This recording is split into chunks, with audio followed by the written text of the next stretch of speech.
Chakia.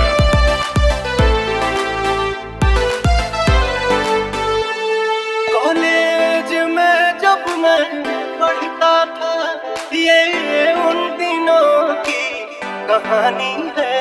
मेरे याद में आज भी रोती है, एक ऐसी पगली दीवानी है।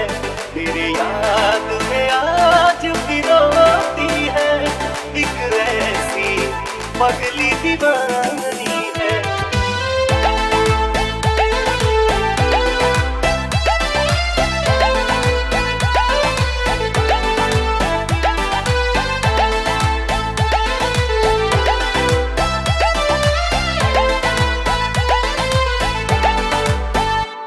बेपनाह मोहब्बत करती थी, बदनामी से वो डरती थी, शर्माती थी, घबराती थी, छुप छुप के मिलने आती थी।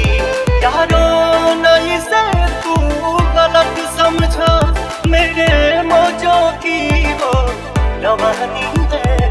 मेरी याद में आज भी रोती है, एक ऐसी पगली दीवानी है।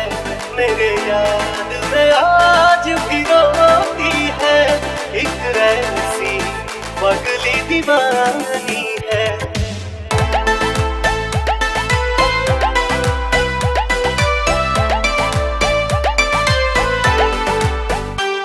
इनकार भी था, एतबार भी था, उसके गुस्से में प्यार भी था। मैं ये सोचा न था जब जाएगी वो पगली इतना सताएगी।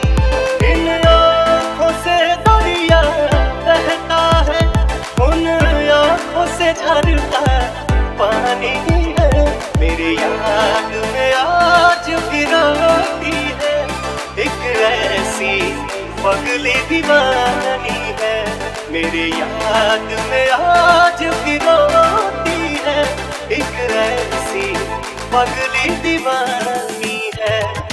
DJ Suraj Chakia.